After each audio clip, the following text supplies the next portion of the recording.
mouthpiece.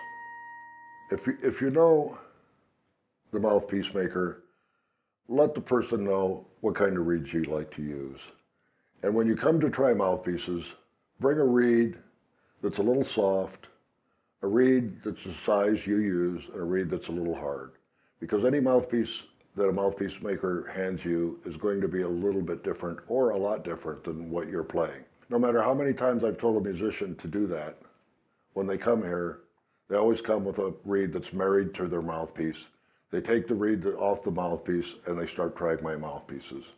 Doesn't work. A marriage is a marriage, and reeds marry a mouthpiece at a certain point. Whether you take them off every night or whether you leave them on all the time, a reed that's been played 3 or 4 hours on a mouthpiece is married to that mouthpiece. So when you go to a mouthpiece maker, please have some reeds that you've only played 5 or 10 minutes and you know that work, that are of different sizes. That's really going to help you find a mouthpiece that you like. No mouthpiece is absolutely duplicatable. We can come close, but I have people that come in here and say, duplicate this mouthpiece for me. And I tell them, well, I can't do that. I come really close. But a thousandth of an inch anywhere on the mouthpiece changes the balance of the mouthpiece. So just keep that in mind. Remember that if you're looking for a new mouthpiece, you're probably not completely happy with the mouthpiece you have, or you're coming to have it checked up. I had a friend of mine that I handed him a mouthpiece one time, and he said, I can learn to play that mouthpiece. And that's what you have to think of, not that the mouthpiece plays immediately for you, but that you like the qualities of it, and that you feel that after a week or two of really getting reeds for that mouthpiece is going to work for you. Of course, if you don't feel that way, we'll go to the next mouthpiece or continue working on the mouthpiece that you've brought. Remember that the mouthpiece should function as a tool to make your job easier. If you're a classical clarinet player, you're going to be looking for a different kickback point. You're probably going to be using harder reeds. You're looking for stability because you're almost like an oboe player in that manner. The mouthpiece has to be stable every time you pick it up. It has to sound exactly the same, whether you're playing a high E or a low E. And because of that, most symphony clarinet players look for a fairly closed mouthpiece with a long lay and a harder reed. By comparison, most jazz players look for something that's more open. They're looking for flexibility. And then you have like a person that plays in a Broadway pit or in a studio, they're looking for something else. So you always want to be checking out the purpose that you're making a mouthpiece for. Now, on saxophone, I carry 4 mouthpieces with me all the time.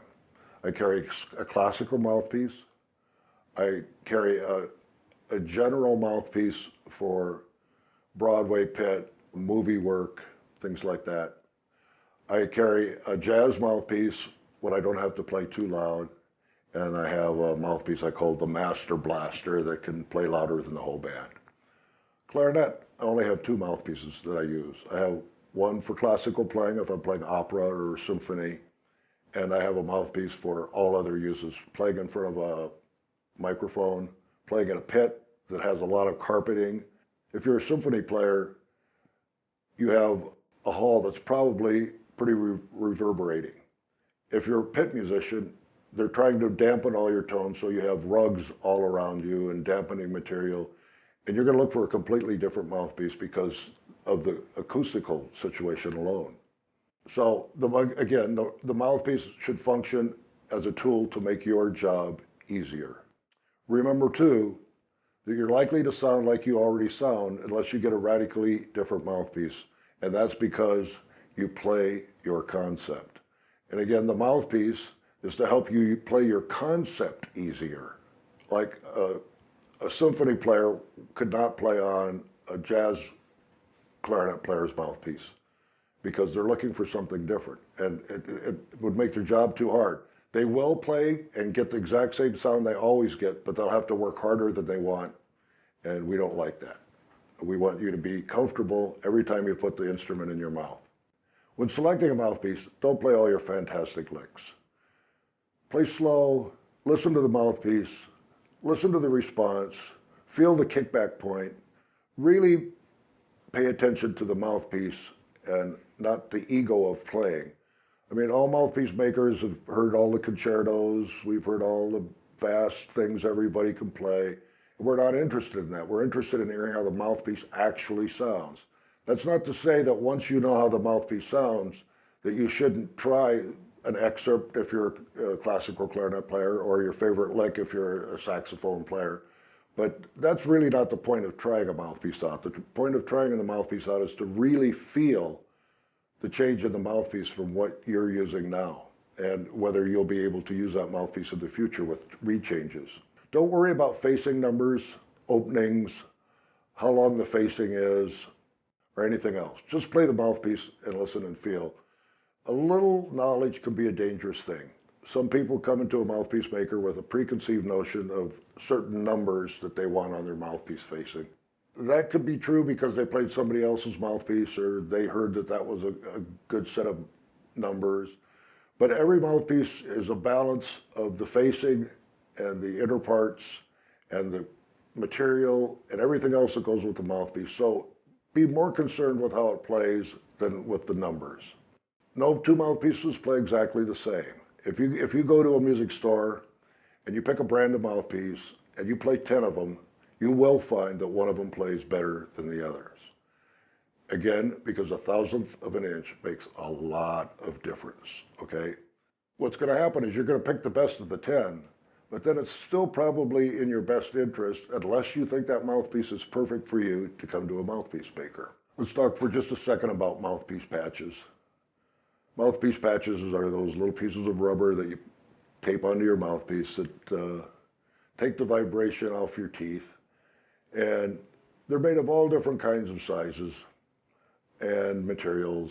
And you may or may not like a mouthpiece patch. I usually put a mouthpiece patch on when I send a mouthpiece out to somebody. If they come in the shop, I don't put one on until I know their preference, or sometimes people prefer not to have one at all. But it will change the feel of the mouthpiece, and so you should know that if you use a mouthpiece patch and there's not one on the mouthpiece when you get it, you should put the mouthpiece patch on. If you don't use a mouthpiece patch and there's a patch on it, of course you should take it off so that you're playing what you're used to playing. More and more professionals are going to aftermarket products just simply for all the things we talked about today. It makes your playing easier.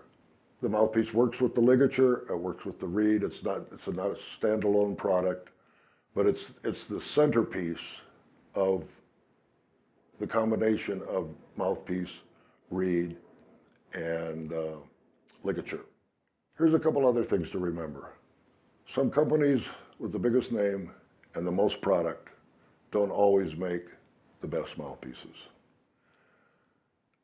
They're the most well advertised. They're the one when you go into most music stores are going to be in the music stores because they have a better marketing department. But look for some smaller makers. I'm not saying that you're not going to find a great mouthpiece with the bigger companies, but you don't know about the smaller companies, and you should take the time to find out. There's so many craftsmen and craftswomen out there that really know about mouthpieces. Go to the web and just put custom mouthpiece, or custom clarinet mouthpiece, or custom saxophone mouthpiece, or just mouthpiece. And you'll find a lot of makers that you've probably never heard of that deserve a shot at your business. A mouthpiece should be used on the instrument that you're going to play it on, because every mouthpiece plays different on different instruments. Simply because the bore may be different, there may be modifications that have been made to the clarinet. The clarinet may be of a different age, and the wood's been cured more or less. So always play the mouthpiece that you're going to buy on the instrument that you're going to play it on. Remember that terms like light, bright, dark, centered, big, free-flowing, a sound with a ping are all arbitrary words. They mean nothing. They're just words. So what you may call bright, I may think is dark. And what you think is dark, I may think is bright.